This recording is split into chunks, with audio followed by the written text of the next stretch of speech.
Recently, a friend of mine purchased a Sony A7 III, and he was kind enough to let me borrow the camera for several weeks, let me try it out, even did a few assignments with it, and he asked me to do some kind of a review on it. So I'm going to give you my take on this pretty amazing camera, actually. Shooting with the full-frame A7 III along with the Sony 24 to 70mm f4 lens produced tack-sharp images with beautiful natural color coming right out of the camera. And when shooting wide open at f4 or close to it, we got some decent blur in the background, which can be even maximized more by moving in a little bit closer and making sure that you're at full zoom. In this case, full zoom will be 70mm. Now for portraits, I would have loved using something like the 85 1.4 lens, or even my favorite, which would be the 70 to 200mm f2.8 lens. But with the 24 to 70, we were able to get very, very tack-sharp images, and it also takes us from a nice wide range to just a little bit above normal or slightly telephoto focal length. Now these few images that we're looking at were taken handheld, with the exception of this particular one here, which was done indoors, and I was using a tripod because here we're at a 50th of a second, and aperture was set to f4.5. But the neat thing about this is the ISO was set to 1600. When I first started looking at these pictures and I saw this one, I figured, well, this must have been set to 400 or possibly even 100 ISO, but it was set at 1600. And even at 1600 ISO, we're getting remarkable image quality. And I also wanted to test this camera the way that most people may be shooting this, which would be just using natural light.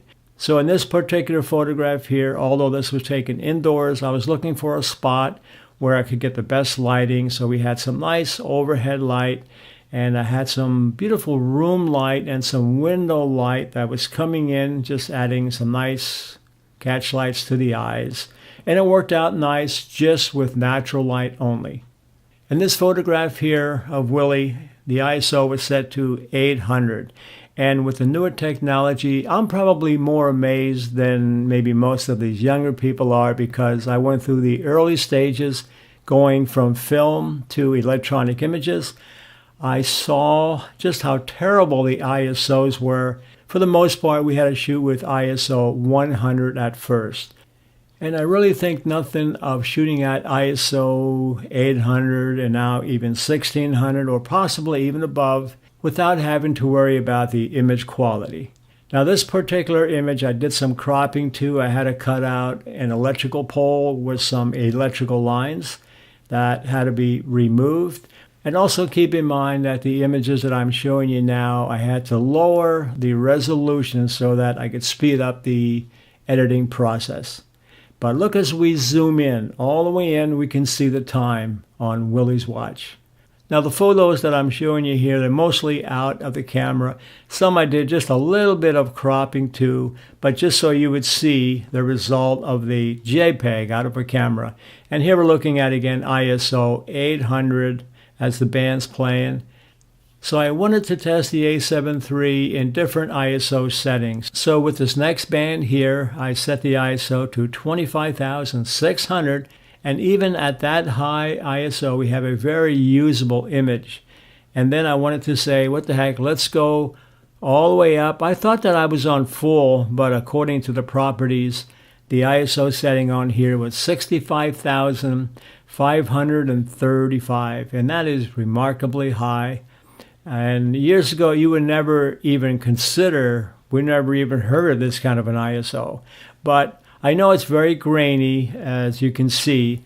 And sometimes you can actually make grain work for you, because years ago we used to add grain. I had a texture screen that I would put in front of the enlarging paper that I gave to my lab to use, and they would add a texture, or we had software to do all that. And as we make it into a black and white, you can see it's got kind of a neat, you can call it artistic grain pattern. And then if we make it into somewhat of a sepia tone, it even becomes more of an artsy effect, and we can charge more for it.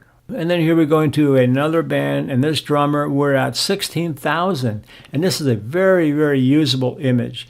And then look what happens even at 51,200 ISO. This can be a usable image. Yes, we do have some grain here.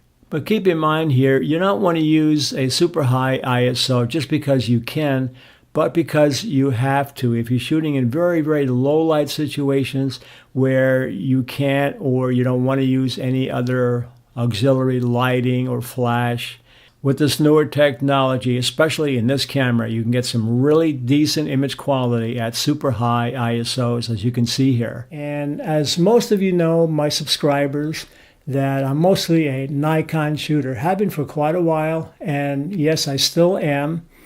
I just gotten so used to the Nikon system where the buttons are, the menu system, the white balance, the custom balancing, and I just gotten so used to it, and I really see no reason to switch, but that's me.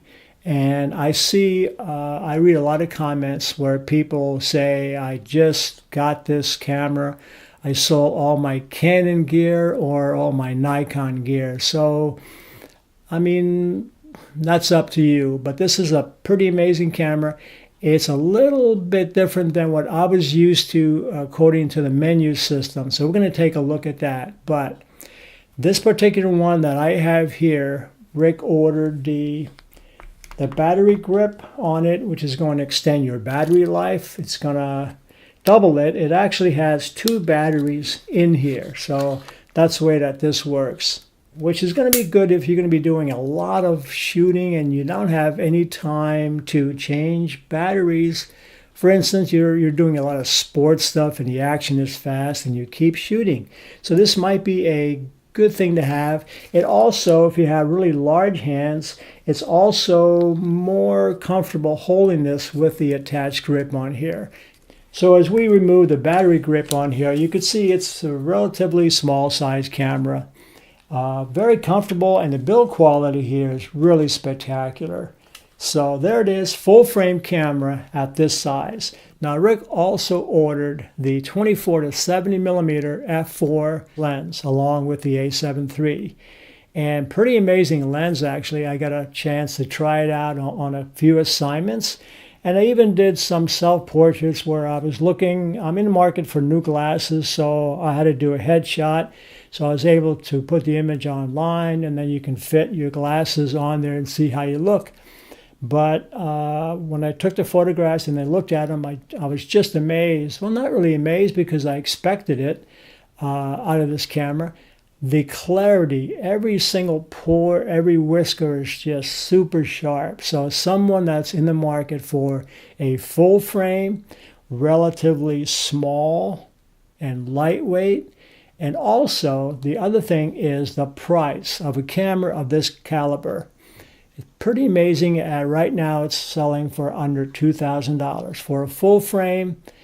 And with this kind of capability, I think it's a really good deal. So this may be a good camera system to consider if you're not too heavily invested in any other. But looking at this menu system here, if you look on top, you'll notice that you see the bar, you see the camera 1, camera 2, which is also can be used for adjusting your movie settings, and you have your networking and your playback and then your setup.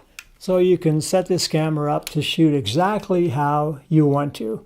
So when I first got this camera, the very first thing that I did was I set up the back button focus.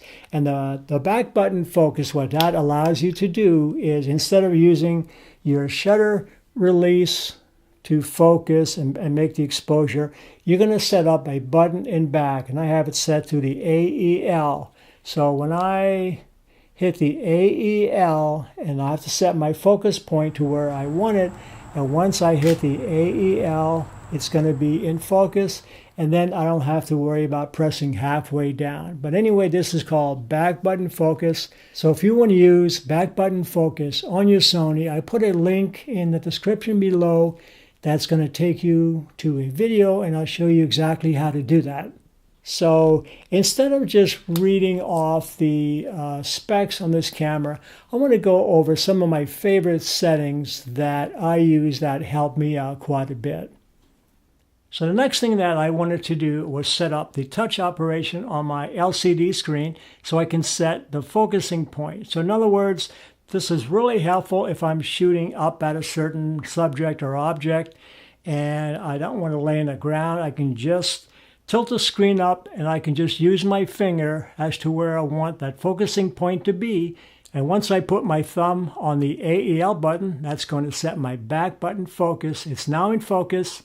And rather than having to use the toggle switch, or some people call it a joystick, but this can actually control your focusing point here. So the way that I set up the touch operation is I go back to the menu, and here we're going to go into Setup, and then we're going to go down to page 2, as you see here.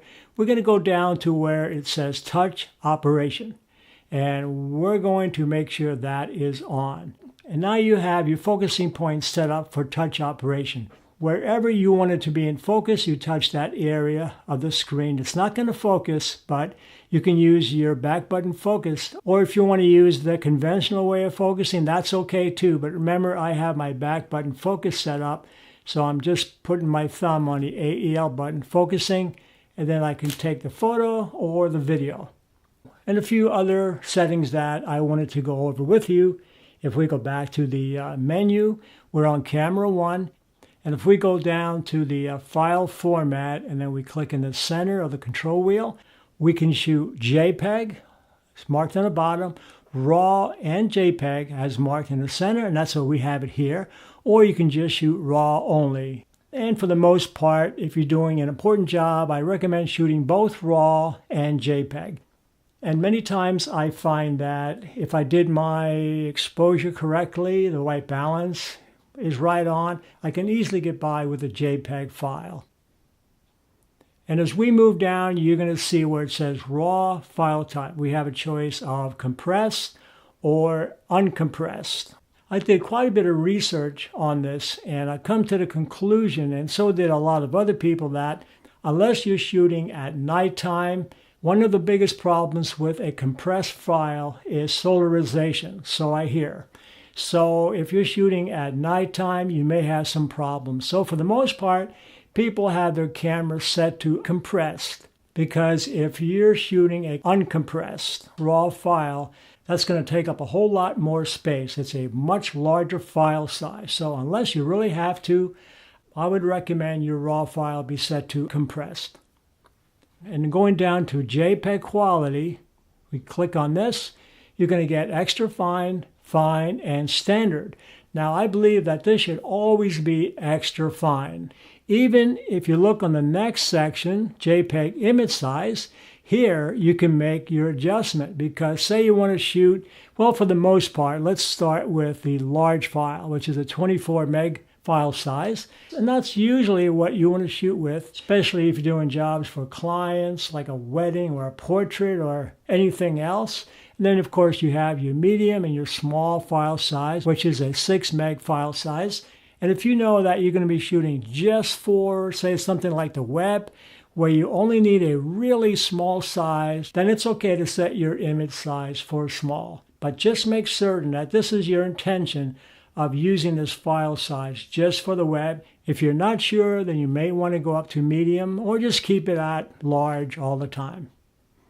And then the aspect ratio, if we click on that, you're going to find we have 3:2, which is pretty much a nice standard size. Your 16:9 is considered widescreen. So if I'm doing movies, I'll almost always have it set for 16:9. So kind of a personal choice. 3:2 is a nice size, especially if you want to crop to 5:7 or 8:10. This way you're not going to be losing that much on the edge. And something else that I have my camera set to, if we go to the second camera icon here, number 2, and we scroll down to custom key on the first one, hit the button, and then here we can see that we can control some of the custom buttons. And I have my custom button number 3 set to APS-C or full frame selection. So in other words, if we look on here, I am now set to the normal full frame mode. But if I click on the button on the top left, which is C3, look at that. I can go to an APS-C format. Pretty amazing. Now, why would I want to do that? Well, in case I want to get a little bit of extra reach out of the lens that's on here, just with a touch of a button, I can go back and forth from full frame to APS-C sensor. And something else that I was utilizing yesterday, if you go to Creative Style, we're still in the Camera 1 mode. We're on page 12. Creative Style, we click on the button, and then here we get a choice. I have mine set to Vivid normally. However, there's other choices that you can use. You can shoot with all these different options, landscape, portrait. Yesterday I was doing some photography with the black and white mode and also the sepia mode. But for the most part, I'm going to keep mine on Vivid. Another real useful setting that you can use is on menu camera number 2. And if you go down and we're on page 6, and we go down to where it says Live View Display. And if we click on that, if we click Setting Effect On, let's say that you're going to be using the viewfinder. So this is really easy to work with. So what this setting allows you to do is that you can actually see the results as you make your adjustments on whether it's white balance, your camera settings. So let's just take a look at white balance here. So if we click on white balance, and as we make our adjustments, we can actually see the results. Isn't that neat? So this way you can actually see what you're getting. And then you can do the same thing if you want to check your ISO. So let's just say that you want to make your adjustments as you're shooting on a fly. So here you can see we're at ISO 3200. And we have this set to shoot manual now. So as we make our changes in the ISO, you can see the changes as we make them. So we're going to go back to about here. So right now we're pretty good at about 32,2500. And you could do the same thing with your camera setting. So if we're shooting manual and then we want to see the results as we make our changes. So right now you can see we're at 1/100th of a second at f4. So let's just say that I need a little bit more depth of field. So I'm going to change my aperture from f4, which is all the way open in this particular lens. Let's take it down to around f8, which is going to give us a lot more depth of field. But look what happens to our exposure. It is way too dark. So what we have to do then is adjust our shutter speed. Then here we can do that. So we're pretty good at about a 30th or 25th of a second. So this is a setting that I find really useful as you can go ahead and make your adjustments as you're shooting. And here's another setting that could be quite useful in certain circumstances. This one is also on camera menu number 2. And we go to page 4 where it says silent shooting. So this can be an important setting that you can use, say if you're at a wedding at the church, you want to make sure that everything is quiet, or you're photographing even for photojournalists where you need silence. This can be very useful. A very important feature for event photographers, especially if you're doing weddings, would be using a camera that has dual card slots. And I would always set this up as backup. So you have your images going to not one, but to 2 memory cards. And this is kind of an insurance policy, or at least it was for me when I was doing weddings. Let's just say you're photographing a wedding with just 1 card slot and something happens that it may not be writing to the card correctly, or just something happens to that card in general. How much would you pay to get that card back? So in review and in conclusion, the pros of the Sony A7 III would be that, well, number one, it's available at a very decent price where you're getting a pro-level full-frame camera system capable of outstanding image quality right out of the camera and excellent image quality when you're shooting in low light and high ISO situations. And at 24 megapixels, to me, this is just the right amount. Most photographers don't even need that much, but if for some reason you feel you need more, you can always look at the A7R III, which has over 42 megapixels. Keep in mind though, with all these high-res files, you're going to be eating up your space in your memory card, your hard drive, and any portable hard drives that you're backing up to. 24 seems to be where it's at.